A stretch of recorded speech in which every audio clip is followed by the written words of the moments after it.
Le jour se lève sur le quartier de Bambeto. Nous sommes au centre de Conakry, la capitale de la Guinée.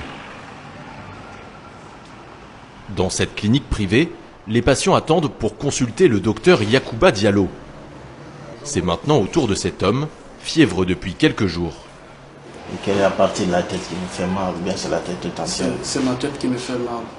Pour ce malade, la consultation ne va pas se dérouler comme d'habitude. Le médecin ne va pas l'ausculter avec son stéthoscope, mais avec cette étrange machine. Il s'agit en fait d'une borne médicale numérique capable d'examiner les patients. L'homme à côté du médecin, c'est Muntaga Keita, l'inventeur de l'appareil. S'il est là aujourd'hui, c'est pour expliquer au docteur Diallo son fonctionnement. C'est la première fois que la borne est testée dans une clinique.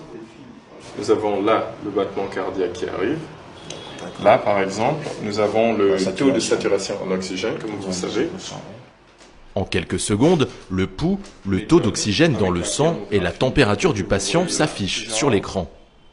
Des données qui permettent aux médecins d'établir un premier diagnostic. Des données qui ne seront pas inscrites dans le carnet médical du patient, mais sur l'ordinateur, tout comme la prescription. Car avec cette machine, fini le papier, tout est digitalisé. On va révolutionner le monde médical en Afrique, mais aussi dans le monde. Révolutionner le quotidien des Guinéens, c'est le rêve de Muntaga Keita, âgé de 42 ans. Après avoir longtemps travaillé dans la banque aux États-Unis, il rentre au pays en 2013. En 2017, il crée Tulip Industries, une start-up spécialisée dans les technologies de pointe. Cette entreprise, il la finance sur fonds propres en injectant 2 milliards de francs CFA. Au début seul, il emploie aujourd'hui 35 personnes à temps plein. Une équipe entièrement dédiée à la création de ces bornes numériques interactives. Des bornes à destination de plusieurs secteurs, l'administratif, la banque, l'assurance, mais surtout la santé, son cheval de bataille. Car Muntaga Keita s'est donné un objectif très ambitieux, sauver des vies.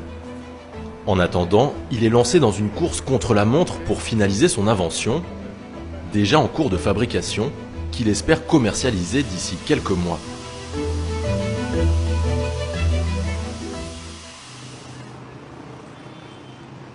Retour à la clinique privée de Conakry. La consultation est terminée, c'est l'heure d'un premier bilan pour Muntaga Keita.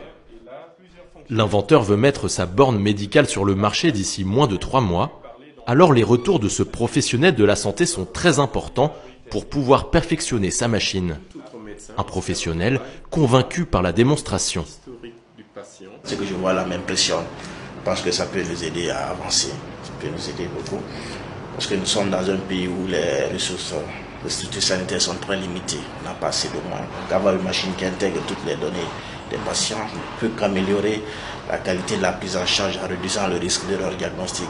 Le tensiomètre est en train d'être intégré à cette machine pour pouvoir avoir la pression artérielle du patient automatiquement sur cette borne. Nous sommes en train d'intégrer le stéthoscope digital. Lui, il sera sans fil, il sera Bluetooth. L'inventeur est aussi très fier de montrer aux médecins une autre de ses innovations, l'ordonnance sous forme de code QR, une sorte de code barre nouvelle génération. Contrairement à une ordonnance classique, seul le pharmacien est en mesure de pouvoir la déchiffrer. Bonjour. C'est ma tête qui brille. C'est mon ordonnance. Le code est scanné grâce à la caméra de son ordinateur et le médicament prescrit s'affiche sur l'écran. Dans ce cas-là, du paracétamol. Le moyen, selon Muntaga Keita, de pousser les patients à se rendre en pharmacie et non sur le marché informel, épicentre des faux médicaments. Là, il n'y a que le nom, il n'y a que la date de l'ordonnance, ensuite le code QR. Donc le patient ne sait absolument pas quel médicament est là. Donc il ne peut pas aller essayer de rechercher un produit similaire. Il est obligé d'aller chez le pharmacien le scanne, retrouve et maintenant lui donne. Son invention permet donc aux médecins de recueillir des données précieuses dans l'élaboration de son diagnostic et aux pharmaciens d'être le seul et unique vendeur de médicaments.